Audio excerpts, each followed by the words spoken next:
In this next lecture, we consider the issue of traditions, and we consider how traditions may be modified or even invented over time.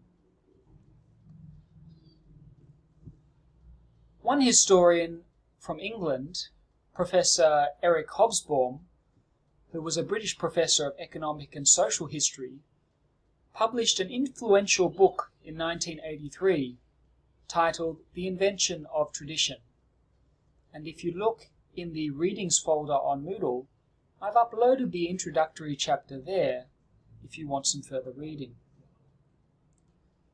When Professor Hobsbawm referred to invented traditions, he noted that invented tradition is taken to mean a set of practices normally governed by overtly or tacitly accepted, ruled, and of a ritual or symbolic nature, which seek to inculcate certain values and norms of behaviors by repetition, which automatically implies continuity with the past.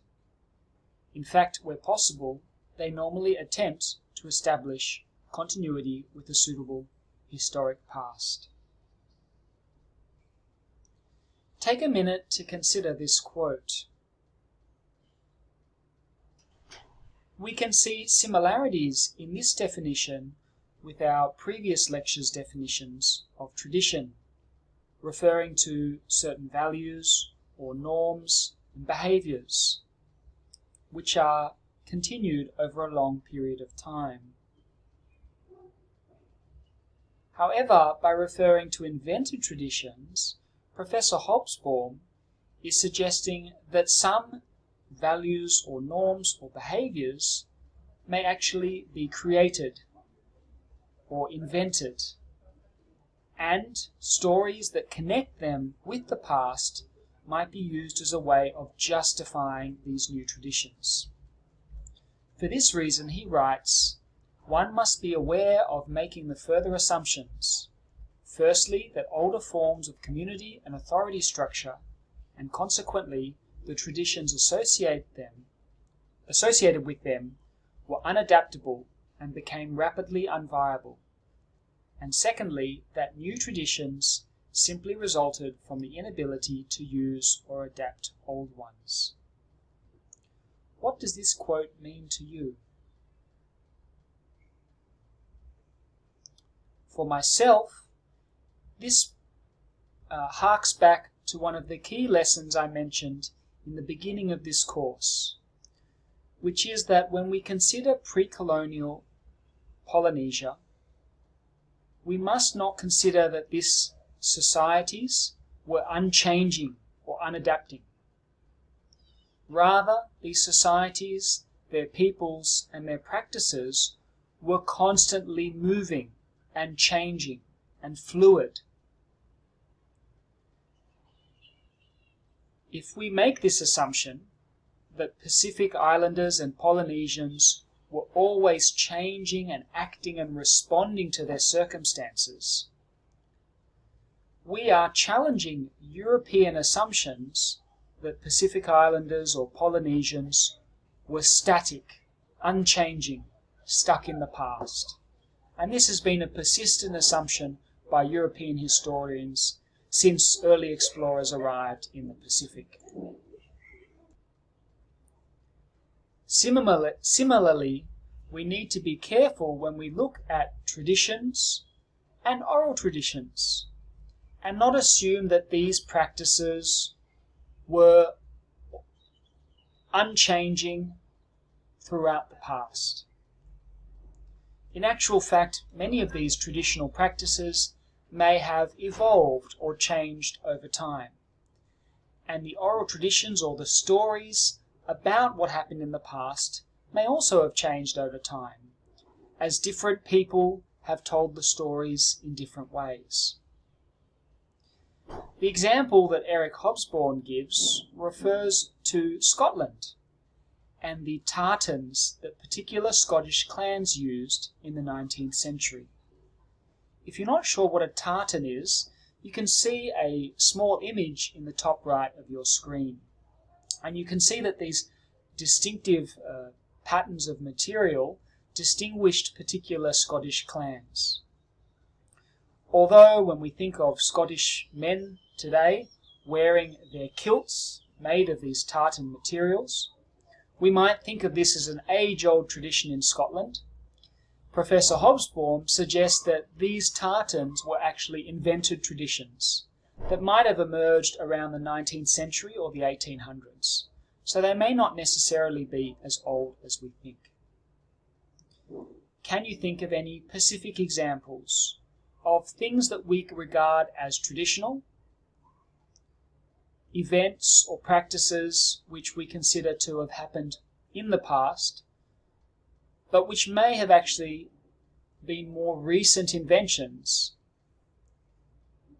rather than practices that had always existed for time immemorial?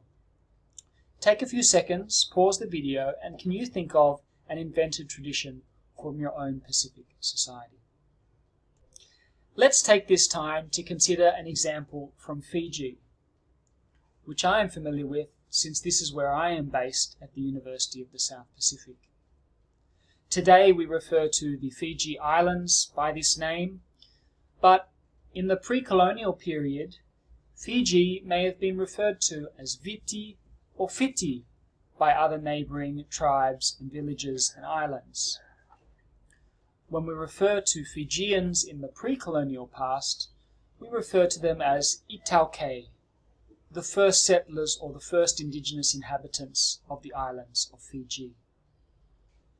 These societies were characterized by commoners and chiefs. The commoners we might have referred to as the Lewanivanua, the people of the soil or the land. And their chiefs may have had different names. Because Fiji was a large group of islands, there was a lot of diversity within these islands. But we might use the term turanga to describe the leadership of different tribes or villages, a leadership that was sometimes passed down through hereditary lines or through inheritance. Before Europeans arrived, the people of Fiji may have been organized into several distinct political units. We might refer to these as yavusa or tribes, which were comprised of a group of clans or matangali. Collections of tribes may have formed particular vanua, which refer to independent chiefdoms. A confederation of yavusa under a strong chief. The members of the vanua were related by descent from a common ancestor or ancestral god. Collections of vanua together may have formed what we refer to as matnitu. This Fijian word sometimes is used today to refer to the government. But in pre-colonial times, when there was no European government, matnitu may have referred to the highest order of political units in Fiji. They were loose alliances of vanua, and these alliances constantly changed, they waxed and waned, and the rise and fall of matnitu was a common occurrence. Here we can see a map of the Fiji Islands from the ANU Kato GIS website. And you can see in this geographical outlay a lot of diversity between the two major islands, which had coastal tribes and highland villages, and a large number of eastern and southern islands, some being high islands and other being low coral atolls. Some of these, particularly in the Lao group, were actually closer to Tonga than they were to Fiji. And we'll see a lot of traditional ancient connections between the islands of Fiji and Tonga. A great way to understand invented traditions is to look at geographical maps of Fiji to see how regions and districts and organizational units within Fiji changed over time. In Fiji today, villagers might refer to particular districts or tikina as a way of marking boundaries between peoples. But many of these boundaries may not be as ancient as we thought. If you look at the ANU Press book titled Denge's Descendants, it actually has a map comparing the location of old tikina or districts and new ones. Old tikina refer to tikina which were arranged according to European colonizers in the late 1800s and early 1900s. And many of these boundaries were changed in the 1940s. So many of the political divisions amongst traditional communities within Fiji today were actually created or instituted during the 1900s, or perhaps even the late 1800s. And many of these boundaries were creations of European administrators and Fijian chiefs who were appointed by Europeans. These boundaries that we observe today may not have existed in pre-colonial Fiji. And so in a way we might refer to this as a form of invention or adaptation. One particular example of an invented tradition that I'd like to share refers to the origins of Fijians.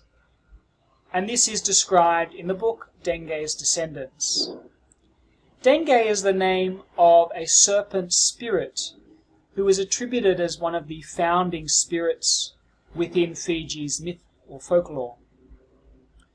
Archaeologists know that the first people arrived on the islands of Fiji around 3,000 years ago. And there are many stories that refer to the spiritual importance of the Nakalvandra Ranges within the main island of Viti Levu. However, when we ask different Fijians about their origin story, many Fijians today refer to a particular man known as Lutuna Somba Somba and his canoe, which was named the Kaunatoni. This canoe, the Kaunatoni, was alleged to have landed at Vunda on the west coast of Viti Levu, at a place now known as First Landing. And here Lutuna Somba Somba and his men began an effort to populate the islands of Fiji. This is a story shared by many Fijians throughout Fiji today. The Kaunatoni story is considered one of the signs of early conquest and settlement. And based on this historical image on the right, we know that Polynesian people were using these double-hulled canoes, or drua as they're known in the Fijian language, to travel between islands. So it does ring true in some ways, particularly if we look at archaeological evidence and linguistic evidence and compare different stories shared around Fiji. However, a colonial official and historian, Peter France, has written an article on the Kaunatoni migration that draws attention to the importance of collecting oral traditions. I've included the title of the journal and the article title here. You'll see it's from the Journal of Pacific History, and you can click that link if you wish to read that journal at length. The key question that Peter France asked was the Kaunatoni myth invented by anthropologists and missionaries in the 1890s? He argues that given the size of Fiji and the diversity amongst its population, it is very unusual that all these different tribes and Yavusa within Fiji share this one story.